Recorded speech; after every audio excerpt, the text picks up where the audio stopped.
Seguimos en la pantalla de Canal E con más información de economía, Santiago, y tenemos ahora en comunicación a Maximiliano Ramírez, que es economista. ¿Cómo estás, Maxi? Hola Martín, hola Santiago, ¿cómo andan? ¿Cómo estás, Maxi? Muy bien, gracias por sumarte una vez más a la Bien, todo pantalla de bien. Canal E. Y para intentar dilucidar qué sucederá las próximas semanas, el 19 de noviembre será el balotaje. ¿Qué podemos esperar de los precios en las próximas semanas? Sí, particularmente lo que estamos viendo desde la consultora son una dinámica de precios de octubre que se estaban ubicando en términos del 10%. A nosotros particularmente nos están dando 10,2 el dato de octubre. Y con una dinámica que, si bien es una desaceleración con respecto al mes anterior, acordémonos que el mes anterior fue 12,7, lo que vemos son precios que todavía se ubican en términos elevados. ¿Sí? Porque acordémonos que todos los precios relativos que están en la economía están subiendo en forma escalonada, o estuvieron subiendo en forma escalonada desde el principio de año, y hoy se están ubicando en todo, la mayoría se están ubicando en torno al 10%. Y bueno, el dato de inflación no es la excepción y está, bueno, en torno a esos valores. Ahí, Maxi, hay algunos optimistas que creen que puede bajar de los 2 dígitos, pero hay otros que te dicen que la inflación solamente va a bajar 1 punto, con lo que están midiendo alrededor de 12,6. Y recordemos que este número lo vamos a saber el 13 de Es octubre, decir, un decimal. el 13 de noviembre, perdón, solamente un decimal. Claro. Este 13 de noviembre, posterior al debate presidencial de cara al balotaje y a solamente una semana de emitir el voto.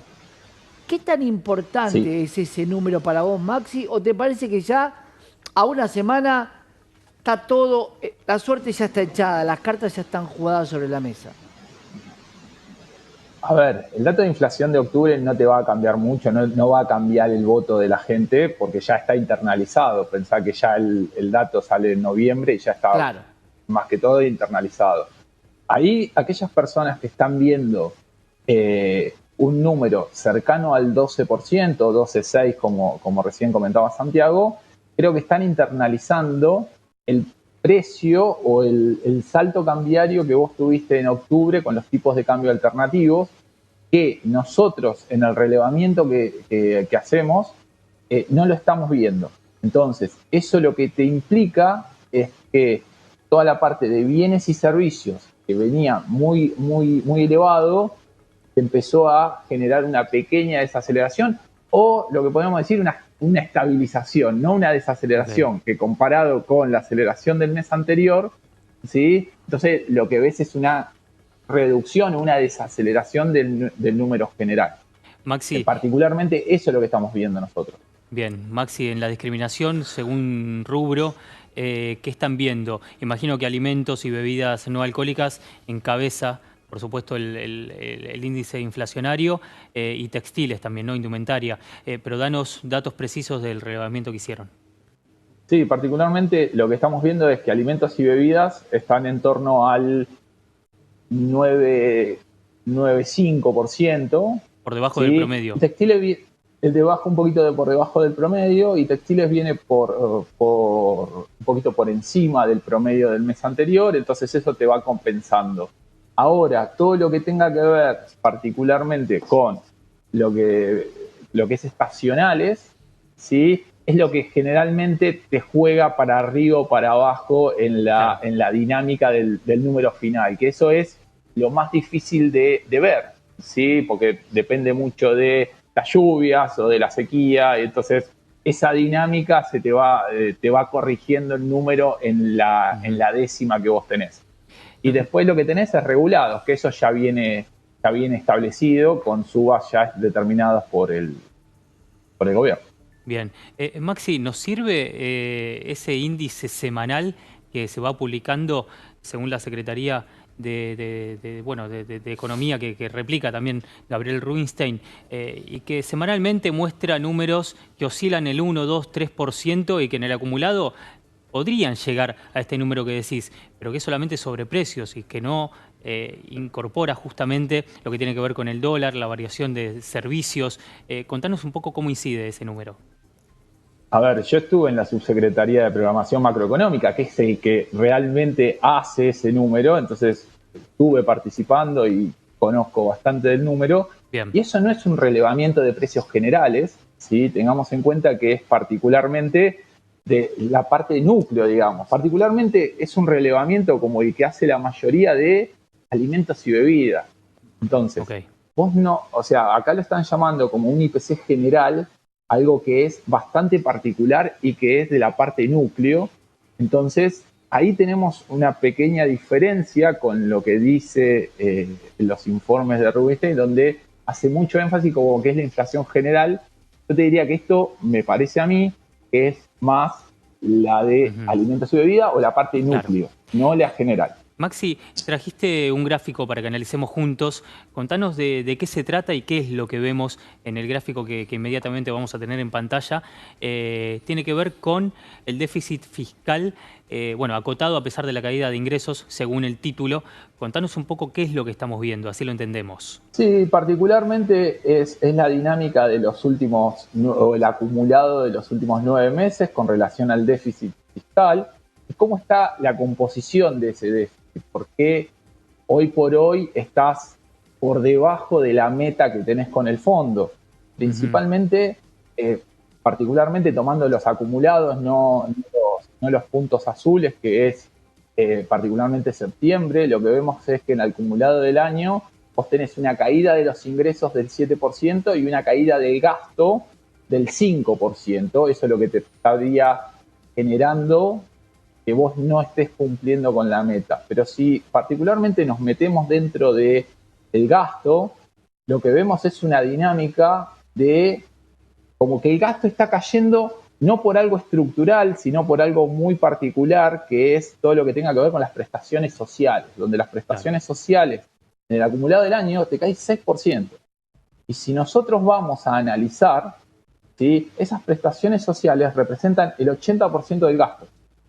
¿Qué te implicaría eso en un contexto como el que te dice para para la próxima gestión, donde vos ves que la inflación va a caer? Esto, al no ser estructural y ser algo bastante coyuntural, todo lo que tenga que ver con prestaciones sociales sube, no baja.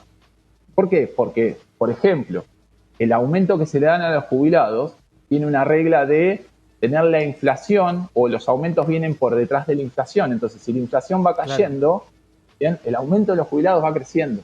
Ahí, claro. Maxi, Entonces, eso debe implicar... Sí, perdón. la pregunta que cabe es, hubo una campaña que tenía que ver con el boleto o el precio de los transportes. Yo tengo tres rubros que pregunto si la Argentina puede sincerizarlos. Tarifas, naftas y alimentos. ¿Podrían tener hoy?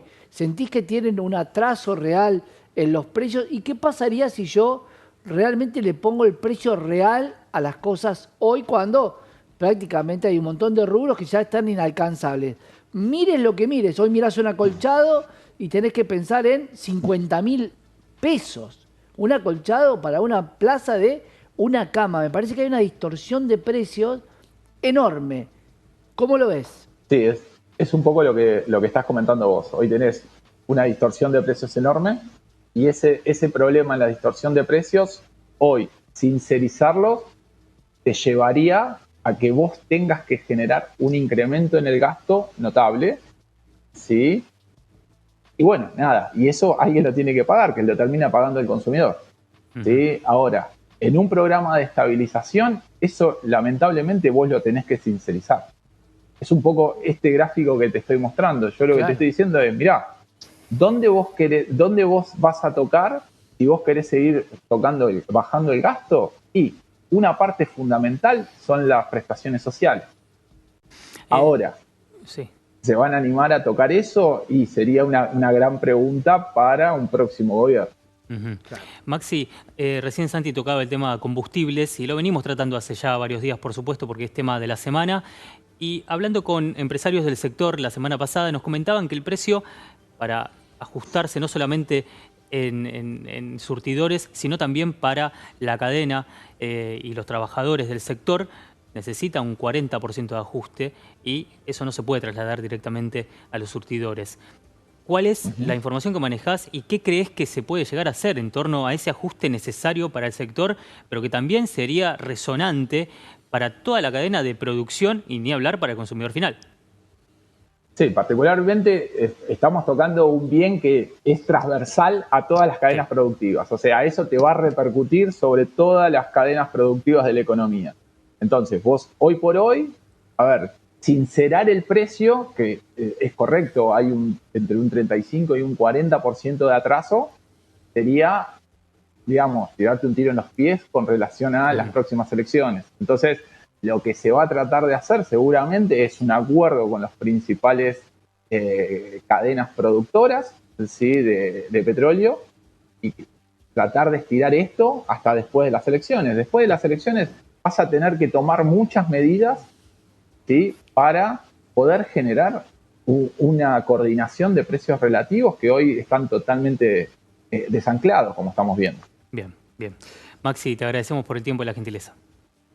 No, Martín y Santiago, gracias a ustedes. Gracias, Maxi. Hasta la próxima. Atajando todos los penales, ¿no? Sí, claro. Como Dibu. Vamos a seguir con más en Canales.